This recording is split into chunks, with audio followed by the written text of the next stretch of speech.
Price Lord. இயேசு கிறிஸ்துவின் நாமத்துக்கு ஸ்தோத்திரம் உண்டாவதாக. இந்நாளுக்கான தேவ வார்த்தை யோசுவா 3வது அதிகாரம் 7வது வசனம்.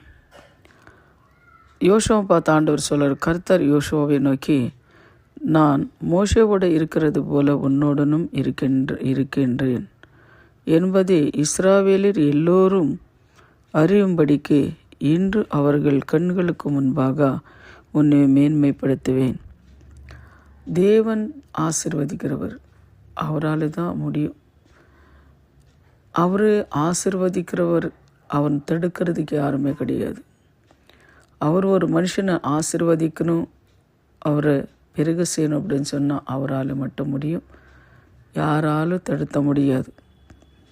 அதுதான் தேவன் யோசுவாவுக்கு சொல்கிறாரு, உன்னை ஆசிர்வதிக்கிறேன் அப்படின்றார்.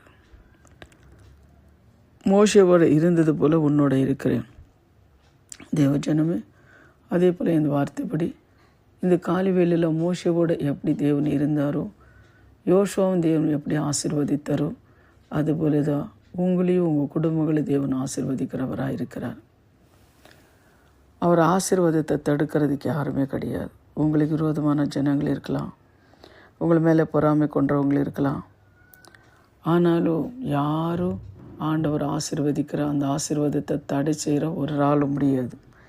யோசுவா 1:5 கூட நீங்கள் பார்க்கும்போது அவர் சொல்கிறார், நீ உயிரோடு இருக்கும் நாளெல்லாம் ஒருவரும் உனக்கு முன்பாக எதிர்த்து நிற்பதில்லை, நான் மோசேவோடு இருந்தது போல் உன்னோட இருக்கிறேன் அப்படின்றார். அப்போது நீங்கள் உயிரோடு இருக்கிற நாள் மட்டும் கர்த்தர் உங்களோட இருக்கும்போது, கர்த்தர் உங்களை ஆசீர்வதிக்கும்போது ஒருவனும் தடுக்க முடியாது. அந்த அதிகாரம் தேவனுக்கு மட்டும்தான் இருக்கும். ஆனால் தேவன்கிட்ட நம்ம கேட்க வேண்டியது, தேவனே எங்களை ஆசீர்வதிங்க அப்படின்னு சொல்லி நீங்கள் கேட்கும்போது அவர் ஆசீர்வதிக்கிற தேவனாக இருக்கிறார். இப்போ நம்ம ஜெபம் பண்ணலாம்.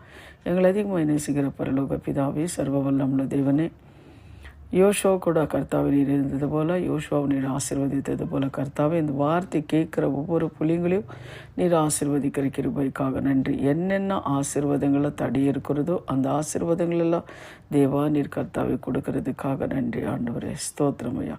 ஒவ்வொருத்தரும் கர்த்தாவே இந்த வார்த்தைகளை கேட்டு விசுவாசிக்கிற ஒவ்வொருத்தர் மேலே உன் கரம் இறங்கட்டும். ஏசையா ஸ்தோத்திரம். இயேசுவின் நாமத்தினாலே பிதாவே, ஆமேன். God bless you. கர்த்தர் உங்களை ஆசீர்வதிப்பார். ஆமேன்.